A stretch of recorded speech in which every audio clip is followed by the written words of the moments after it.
Hello and welcome to SL Chennai Speaks Out Season 2. I'm Sanjay Pinto.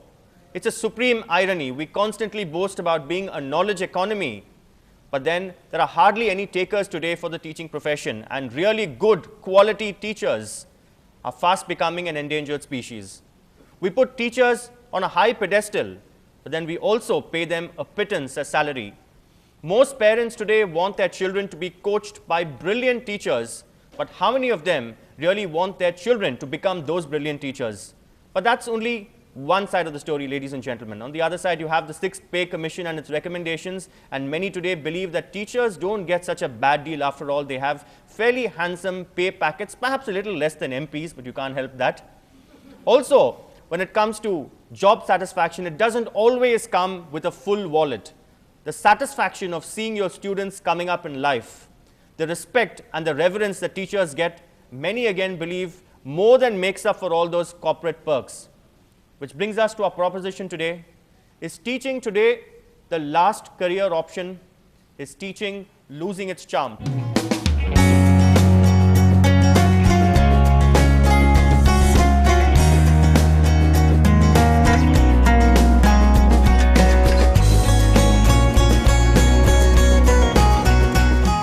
To debate this, D. Suresh Kumar, General Secretary of the Education Correspondents Association of India. For a moment, I thought he's going to contest politics, join politics. Professor Richa Agarwal, Department of Management Studies of Indian Institute of Technology, IIT Madras, but she is here in her personal capacity and her views expressed are her own. Both Suresh and Professor Richa believe that teaching is not losing its charm. On the other side of the motion, Bharati Lakshmi, headmistress of Chettinad Vidyashram, she too, in fact, is here in her personal capacity and the views are her own. And Dr. P. Nagabhushanam, former Vice Chancellor of the Dr. Ambedkar Government Law University. Of course, now she's retired. The advantage when you get retired people is that they can speak their mind. And we also have people from NGOs, from, in fact, school students, college students, school teachers, college lecturers, all the relevant stakeholders for this debate. But before we actually begin our opening spell, we'd like to play a little story for you of how students are not really that irreverential. Take a look. To serve with love. This new 1,200 square feet, two-storied house in Namakkal is a gift for this 83-year-old retired school teacher from his old students. This was after they came to know that the man who taught them everything had got into a debt trap. He had exhausted his savings to get his two daughters married and was struggling to even pay his house rent. 250 old students, now doctors, engineers, industrialists and bureaucrats, got together and raised 10 lakh rupees to build this house. This incident will encourage other students also to treat their teachers, now working in the school, and they must treat them. He used to call the students who are in their studies to his personal house, to his own house, and he gave free tuition to them. Clearly, a concrete example of Guru Dakshina. Time for our first round opening spell. Over to you, Suresh, for your opening remarks. I strongly believe that teaching still has its charm. It's becoming more innovative, challenging, attractive. Like you said, in the Sixth Pay Commission, the salary levels have gone up for teachers. Incentives are very high. Assistant professor starts today at a minimum of 25,000 rupees upwards, and then a professor earns 75,000 rupees upwards. So therefore, in terms of pay, definitely the teachers are getting paid better, and there is a charm and attraction to the profession. Even in terms of numbers, you look at it. We have more than 12,000 teachers training institutions in the country. If there was no demand for teachers, if there was no demand for teaching aspirants, why would we have 12,000 institutions? Tamil Nadu alone has 2,200 teachers training institutions.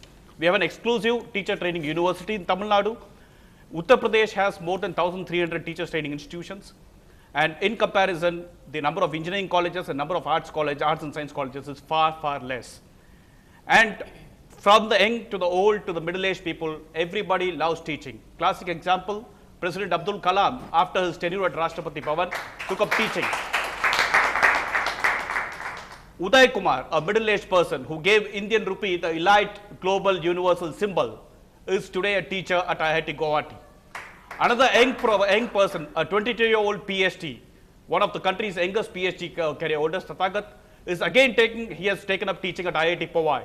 So all this shows that whether you're 22 years old or middle-aged or an elder senior citizen of this country, everybody loves teaching because it is a selfless activity where you create a next generation. I strongly hold that the teaching profession continues to hold its old world charm and it will never diminish at any point of time. Thank you very much, Suresh. Now to team 2. Yes. Thank you, Sanjay. Shri Guru Bhyo Namaha. I choose to say this because I still hold reverence for my teachers because of whom I am here. Well, today I say that teaching is losing its charm. How many of the youngsters would want to become teachers today? I leave the question open to all of us. We became teachers probably because we had a passion for teaching, not because there was no other career option left for us. But today, with so many career options available and so much of attraction in every possible field, how many of us actually want to become teachers? Forget about others, our own children. Will we encourage them to become teachers? One thing, the recognition in society, the reverence, what we are looking for, fine, I'll keep the reverence aside. I'm ready to say hi and hello to my students. I know they'll come back, as Sanjay showed us the lovely footage of such an emotional scene that children come back to the teachers to do something for them. The reverence that the children have, but I'm talking about youngsters who want to actually take up the profession. If Abdul Kalam has taken up the teaching profession, he's one among the millions who wanted to make a difference to the teaching community and the student community. He chose because he had something to give, but how many of us will actually come back? We talk about teacher training institutions all over the world, but do we know the numbers over there? Do we know how many people are actually enrolling themselves over there? I mean, fine, I have seen ladies and men, we have nothing else to do in life. Chalo, it's okay, we'll become a teacher. Nothing else to become a teacher. It's been taken so lightly, but we don't realize that when we stand in front of this group of young minds, we are actually affecting their entire lives. So how much are we prepared for that? So when I see all that and being on an educational front and on the administrative front, I feel sad that the quality is missing. People walk in to become teachers because they have nothing else to do in life. Fine, I've been a housewife for so many years and now I have time for the society, so I can't do anything else, let me become a teacher. I mean, it's sad, when people come with this idea without actually having the passion to deal with those young minds. And people might ask me, what has got you into the field then? The only thing which attracts us to the field is children. I'm sure all the teachers here will agree with me. It is the children, those young little minds attract us to teaching because we love being with them, we love growing along with them. Talk about the 6 pay commission, the remuneration, everything, how much reaches the teachers down the line? I do not want to speak about it because it actually doesn't. It's nice in numbers, it's nice in papers, it's nice in recommendations, it's nice on policies. But actually when you look down to the line, when you see things happening, it's not reality. So people, if they are still in the teaching profession, it's only the passion. That is missing in the youngsters these days. All right. Thank you very much, Bharti Lakshmi. That's quite a stoic defense there.